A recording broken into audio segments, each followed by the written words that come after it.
Good morning, citizens, and how is everyone today? As I fly into Lorville, I'm going to be doing something a little bit different this time around. This was all recorded on the weekend while I was watching the Daymar rally streaming on my TV, so I didn't record any voice audio at the time, so I'm going to be doing a little bit of voiceover now. This does, however, mean that I already know what's going to happen when I talk about this play session. I'm going to be frank up front. This wasn't nearly as smooth as I would have liked. In fact, it was quite rough. The servers have degraded quite significantly over the past few days, and the game was almost unplayable for me over the course of the entire weekend. But with my limited time, this is the only time I could give this a go. So this video comes from the comments of my previous money-making video with the Cutlass Black. Many of you told me that the Hull A was a superior ship for hauling contracts, so I thought I'd head to New Deal to give it a go. The Hull A, or any Hull ships for that matter, are ships that I have practically no experience with. I think I may have taken a Hull C out once during the expo, and that's pretty much it.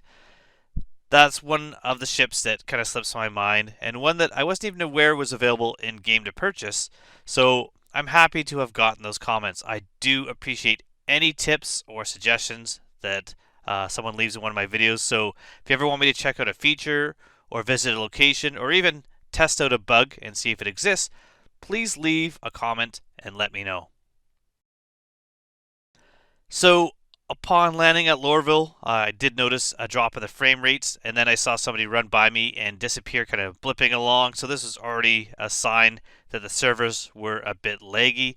I headed to New Deal to look at the ships. At that time, I still wasn't even sure if this is where a Hull A was available, or if it was at Astra Armada or somewhere else, so I wanted to check it out. As I arrived, I noticed the same character that had run by me standing at a kiosk. This is where I'm very happy that CAG has added a second kiosk terminal, because it was very easy for one player to tie up the terminals in the past. They could just stand there and no one else could buy ships. If I was simply buying a prospector, this isn't really a big issue because you could just go buy the ship on the showroom floor, but since I want to check out other ships, the second terminal is terrific. So going over everything and my options, looking at my current funds, I could not get both the Prospector and the Hull at this time, so I had to choose. The Prospector itself runs about $2.9 million and the Hull is only about 1.7.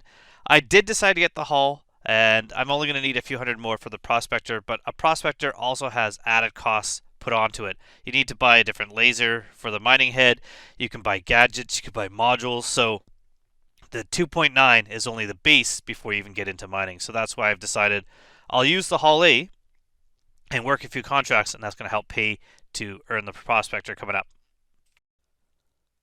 On the way to the hangar, I stopped to check out the ship on display. What a beautiful racing ship. And then looked at the rental kiosk to see the price of renting a Hull if I ever wanted to go that route. So if you want to try doing this and renting a Hull instead of buying one, the rental price for the Hull is about $34,000 a day. One thing to remember is that rentals are real days, not game days or whatever those would be. So when you push rental, whether you're playing the game or not, it's a 24-hour timer that clicks down. So you do have this for quite a long time if you really wanted to do something. And for $34,000, if things are running smooth, you're going to be able to pay that off with the ship, no problem. On top of that, while I was at the rental kiosk, I did see the Rock and realized that I could just go buy one of those. Now, they used to be about 174, 78 grand, something like that. They're now actually lowered in price, so they're actually even more affordable. The Rock itself is an awesome moneymaker in the past. So I have added the Rock to my fleet, and we'll take both it and the Cuddy out at a later date to try to see if I can get it to pay for itself and pay it off. Now, I do know rock mining has been pretty rough these last few patches, so I've been staying away from that. It was one of my former favorite activities and go-to jobs, especially starting out in the verse, and I look forward to getting back into it, but there's just been a lot of little issues. So I'm definitely going to take the rock out. I'm definitely going to try it and see what the state of rock mining is in 4.0 or 4.1, because it might be 4.1 by the time I get out there in the rock. So back to the hangar, I pull out my new ship to give it a look. I did try to hydrate myself because my hydration was really low, but the servers are already making it pretty much impossible to do any drinking. This is unfortunately a sign of things to come.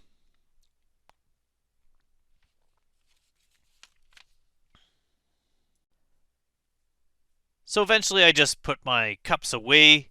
They weren't really working, wasn't able to drink. Decided to give up on that and just check out the new ship. Now, right away, I was actually impressed with the ship. I thought it looked terrific. I'm not usually a fan of the Misk look. I'm not a big fan of the freelancer look.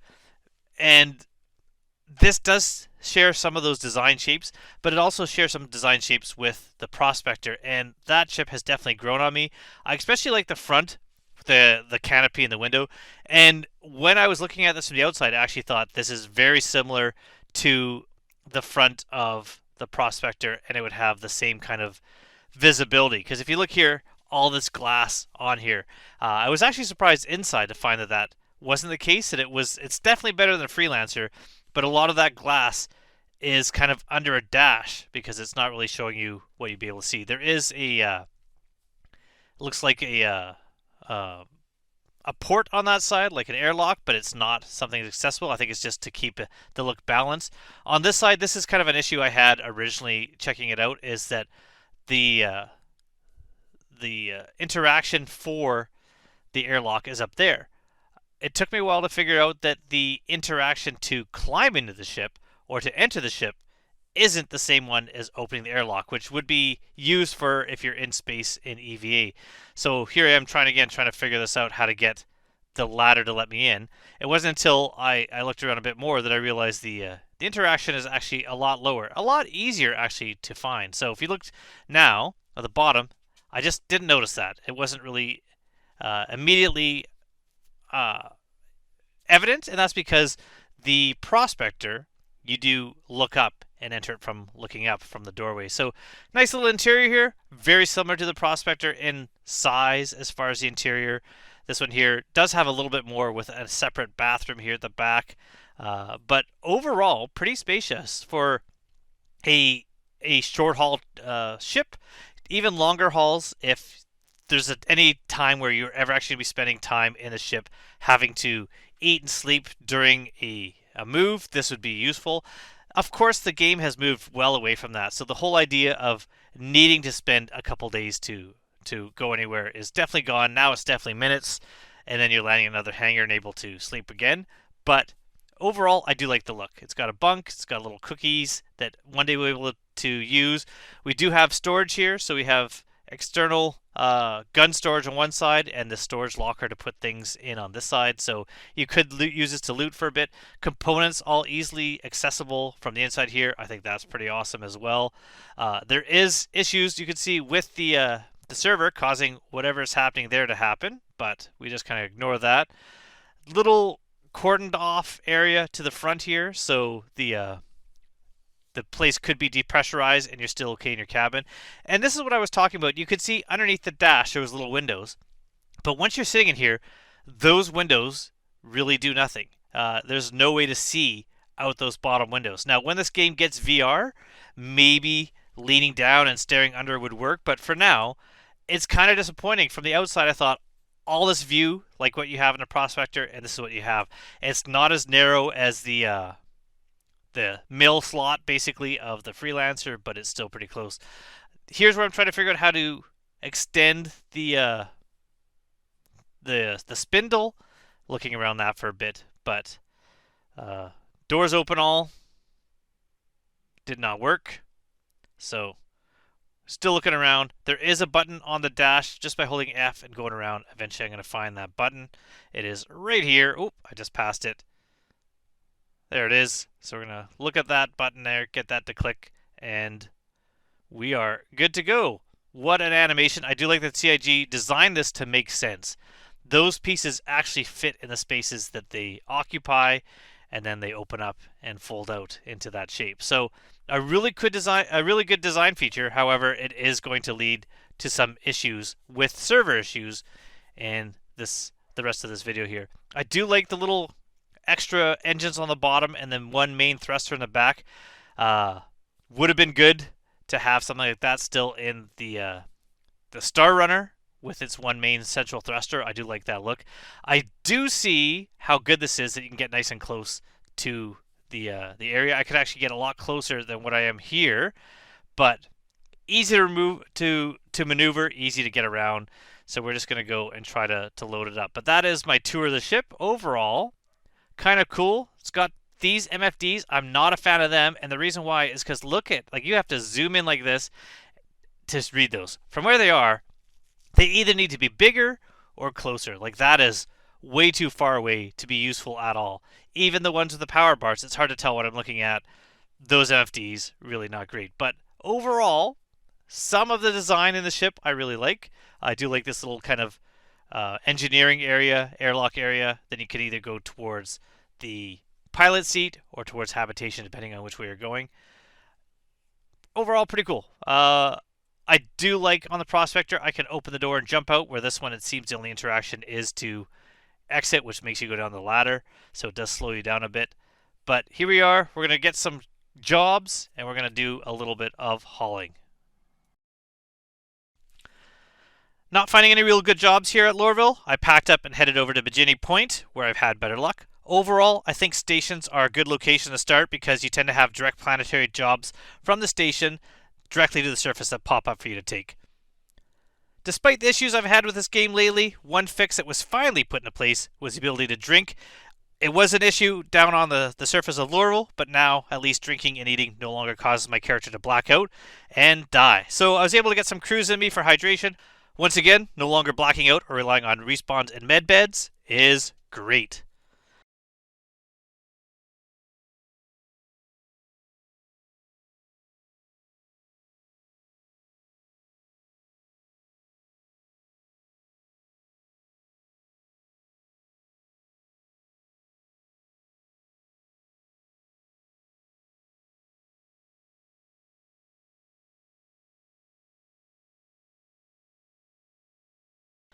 I was able to line up multiple jobs here at the same location and was ready to finally give this a go.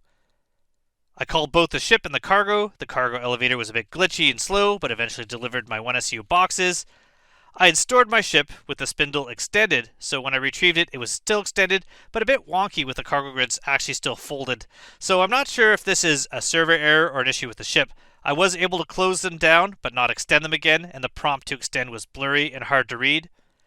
I tried to fix this by storing and calling back the ship, and was able to extend the cargo grid spindle and flew it into position to begin loading. I do like how the ship can snuggle up close to the cargo elevators and get into position. Overall, I can see the appeal of a Hull A, but the server was so rough that boxes would not snap to the cargo grid, or they'd snap and fall, or they'd fall then suddenly warp back to the cargo grid. It made loading extremely difficult and very, very slow. All these errors, I assume, including the spindle errors, were possibly due to the server and not the ship itself, but that doesn't matter. It was very rough, really hard to do. Once I had the jobs loaded, I had room for more and managed to find a few more of the extra small planetary direct jobs that were going to the same location to add to the other side. I turned around and repositioned the ship and called up the containers from the warehouse, and then server crash, and then almost immediately game crash, and I was right back out of the game and onto my desktop. Quickly, without verifying the files, I loaded back into the same region hoping for some type of recovery, and I was very, very lucky. Not only did it come back to the hangar where I was, but my jobs actually persisted. So the server itself may have been close to unplayable, but at least I was back where I left off, and with my jobs persisting, that was good. So good job on that, at least, CIG. I was happy with that. The problem, once again, was the spindle. It was extended, but the cargo grids were not. They had folded back up in the reload. The only way to fix this was to pull each and every box off the spindle and stack them to the side. My plan was to lower the ship down, then up again to see if this would reset it, because I was not able to get them to extend from inside the ship. Same as I did last time. Now, I'm well over an hour into this job by this and fight the server every step of the way. So by now, this is definitely not going smoothly. A few times the server is so bad that boxes would not snap in position, or using the multi-tool on any one box causes all the nearby boxes to levitate up into the air. At this point, I was close to calling it, but I'm persistent. I'm going to figure this out in the name of science. I don't have any footage of this because I had turned off OBS when this happened, but I called the hull back up and raised it to the top. And then as the hangar floor kind of snaps into place at the top, the ship jumped in the air, dropped down, fell through the floor, and was gone. Only way to get it back was to claim. So I needed to claim it because it was not recoverable. I considered calling up the Cutty to finish these jobs, but being in a small hangar, it was not available to call up, and all the boxes were on the side, and so I couldn't really easily snap them back on the cargo grid, lower it, bring it back. So I decided we're going to claim the ship, we're going to redo this. So I claimed the hull. I tried again, trying to get the spindle extend once again, and ran the same issues I had before. So I decided to try to find the keybind since the dash button was blurry and not working. If this is the issue you have, where you can't extend it and the button looks blurry, this is what you do. So I searched the keybinds, and I eventually found it in the flight movement section called Cycle Configuration, and it is bound by default as Left Alt K. So hitting Left Alt K probably would work the first time, and that's what you should do to open and close if you can't operate the button on the dash, or if you just want a shortcut. Finally loaded up all of my boxes, I was able to head out and to Area 18. I will say the flight responsiveness of this ship and the lifting power is amazing, and it's a real pleasure to fly. Arriving at Rikers, I unloaded the ship and managed to make my deliveries. I was managed to get them all in, and was very happy to finally be done with that. Overall, I was able to make a total of 6 deliveries in one trip, and I know under ideal circumstances I could probably do more. You are limited only by the number of extra small jobs you can find at one time to chain together. Looking at the cargo grid, if you manage to only take the 8 SU or smaller sized jobs and find enough of them, you could in theory have a total of at least 8 missions in one go. However, I rarely see that many at once, so 6 still seems really reasonable as far as number of jobs to do in one go. My verdict of the hull versus the Cutty is still up in the air due to the horrendous server performance and game performance. I can't say I was able to give this a fair assessment at all just yet, but I do have some thoughts. Pros and cons of the hull versus the Cutlass Black. So firstly, the pros. The ship itself is a joy to fly. It's fast, it's responsive, it lifts off with such ease, it has none of that feeling of weight or being held down like a lot of other ships when you're trying to lift off. The small size, along with the ability to snuggle up against the cargo elevators, makes loading and unloading so much easier and faster than a ship like even the Cutlass Black, which does allow side loading, but not nearly the same convenience as what the hull offers. If you like the MISC look, it's a great looking ship with a coolness factor with the spindles opening and closing and the unfolding. And when it's folded, it's such a much more compact shape. I think that's awesome. I haven't really flown it, or at least haven't tried anything. I don't know if this would be a ship for combat. It probably would work against an NPC, but that would be about it. With the ladder access, the ship is definitely more secure, as nobody's going to be able to enter your ship and steal it while it's landed. As far as the cons go, as far as I see them, although your ship itself is more secure, your cargo is not. It's all on the outside, so it's more exposed to piracy on that front. I also never bothered to try hitting my cargo against anything. I don't know if the cargo can get knocked off your ship if you're bumping it on your way in and out of a hangar. The issues with my ship and the spindles and the errors that occurred with the server resets really set me back on this. Now, this is not necessarily a ship issue per se, but it could be. If you're loading cargo onto a Cutty or the ship and you're comparing them with the same errors I have, the Cutty is a little bit better because it's an enclosed cargo area. The full cargo on the spindles, if you have a reset or it somehow glitches where they fold back in, you can't easily extend it and you're going to need to unload them to fix that. Where with the Cutlass, it's just in the cargo grid, so it's a lot easier. It's not going to change the shape of the ship. On top of that, if things aren't snapping into place, you can just toss them back to the Cutlass and you're good to go. So in that regards, the Cutlass might be better. I can't say that the issues with the ship were actually related to the servers because they may persist on better servers. I don't know if you lower a ship down on a good server with the spindles extended and raise it if you have the same issues, because I was not able to test that right now because I just had bad servers. That's all I had. On top of that, when I had such bad server lag, the boxes, they don't attach, and so that's why I do like the internal storage of a Cutty. I could just have tossed them inside, not worried about it, having them clamped down. I'm not going to get into the versatility of the Cutlass over the Hull A because the Cutlass is just a different ship in general, but I do have some high hopes for the Hull. The price in game was really reasonable, and I'll be trying a hauling contract again when the servers feel a little bit more stable, but I think that with, and I'm going to put this in air quotes, the speed and ease of loading the Hull A, I can really speed up delivery on these contracts. Now, That is only if the servers allow that speed and ease to actually be a thing. I also think when I get into mining, this could be a great ship to quickly and easily haul refined goods. And so I have an idea of how this ship could be used more easily to maximize profits in that game also. Now, I'm not sure if I load refined materials into a hull from the refinery, do they come out on the spindles? That's something I'm going to have to check. If you already know, let me know in the comments below. So, unfortunately, this video, a little bit anticlimactic. I know many were hoping for more of an in-depth comparison, or at least a better, fair shake of how the Hull series is on these voyages. But as far as maiden voyages go, unfortunately, CIG had other plans for me. So until next time, where we take the ship out for a proper flight, I do hope to see you all soon in the verse.